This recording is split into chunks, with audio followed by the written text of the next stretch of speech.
Karena talak adalah anugerah sifat rububiyah Allah, maka tidak boleh disalahgunakan di tangan seorang suami yang tidak paham siapa Robnya.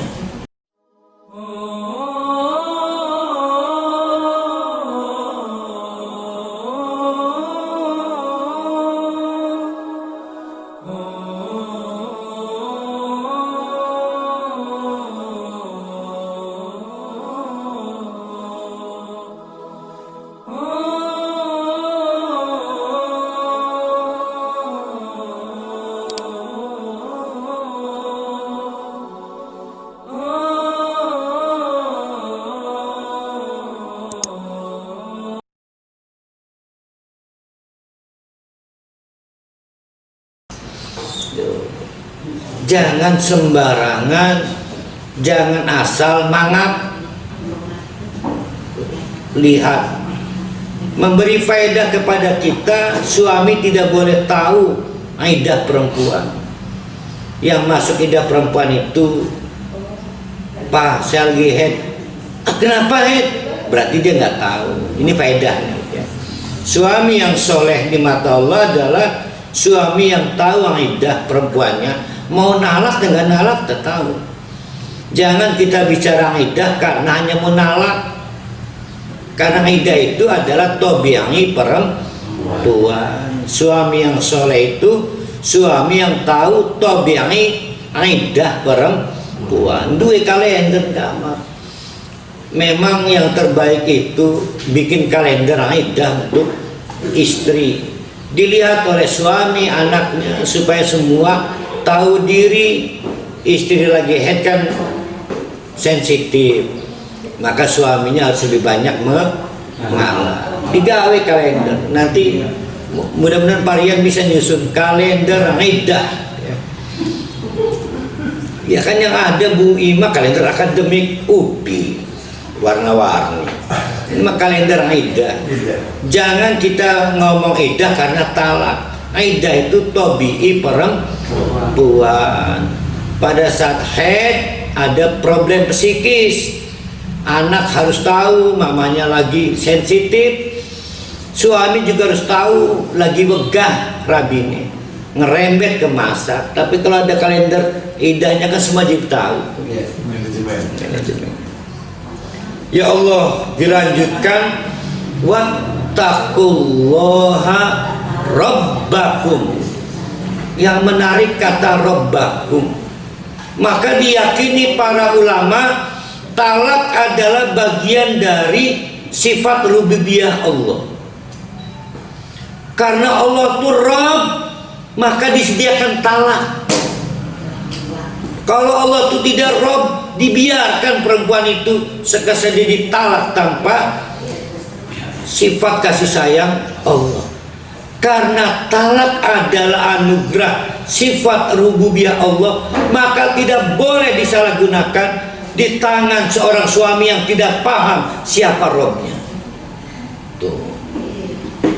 Maka orang mabuk yang lupa siapa Tuhannya nggak boleh mentalak.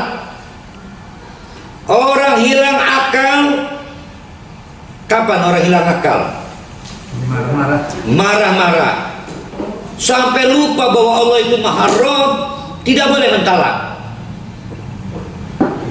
Terjadi perdebatan, sah tidak sah.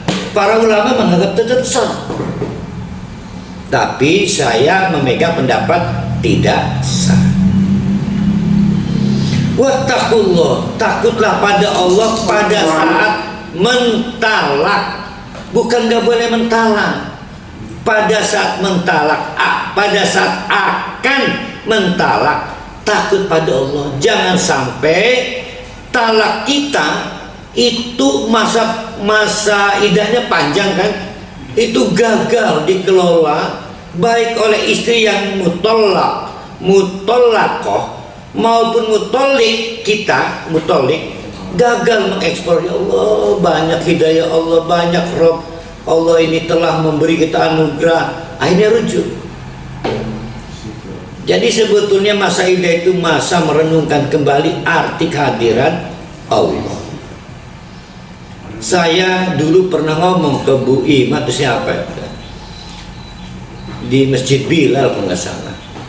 Seandainya Aisyah memiliki layanan untuk membantu yang sedang ditalak, untuk upaya menegakkan tauhid, maka niscaya rujuk lebih banyak. Jadi perlu konseling untuk kepentingan ini. Surat At-Tolak ayat 1.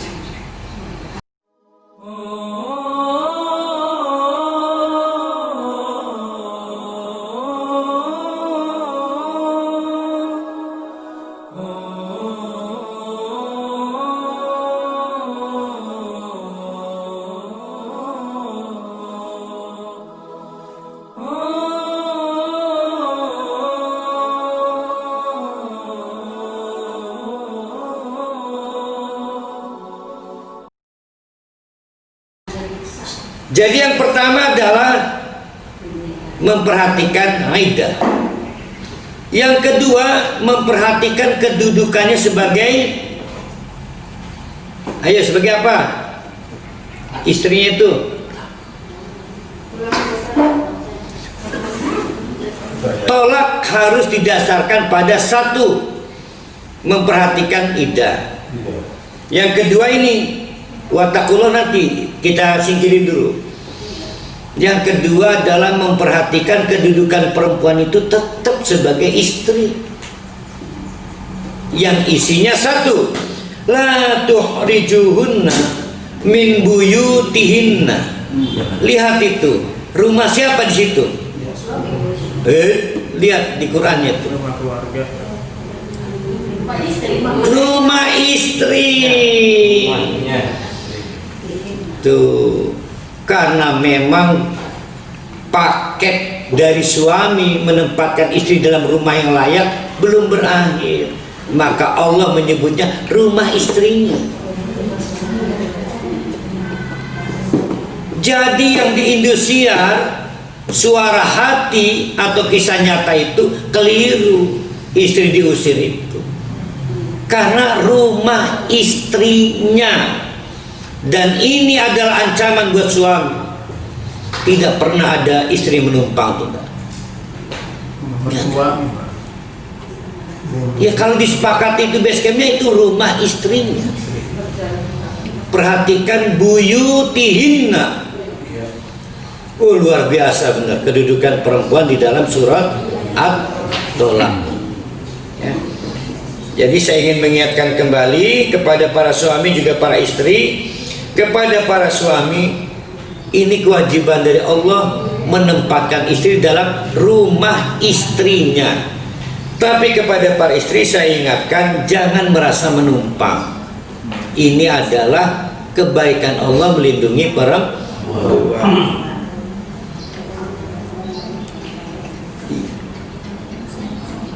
Termasuk nafkah tidak hilang. Tidak hilang nafkah. Yang hilang hanya irsal, itrok, menyetubuhinya. Nggak boleh tuh nyetubuhinya tuh. Ustadz, kalau cuma kis mencium nggak boleh. Apakah dia bukan murid? Muhrim. Senggolan nggak apa-apa, nggak membatalkan wudhu dan istrinya kok. Nggak boleh setubuh. Kalau cuma ciuman, udah sih jangan laki-laki nih. Nah itu maksudnya.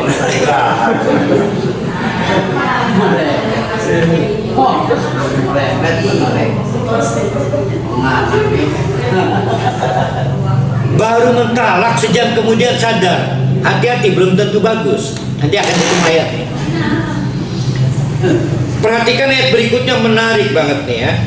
IKB Quran gak menarik ya. Tapi saya hebat ini ya. Wala yahrujna, supaya nyampe terjadi ferry, saya tulis nih. Kalau ibu-ibunya paham bahasa Arab, waduh nikmat banget nih. Siapa yang dari Kresek ada nggak itu? Siapa tuh namanya Kresek tuh? siapa itu? Yang dari Gintung. Oh iya. Saya. Ibu ini. Baranya kan? Kresek baranya. Ayo perhatikan, wala yakhrujna. Wala yakhrujna. Kalau tadi apa kalimat yang sebelumnya? La tukhriju, jangan kamu usir.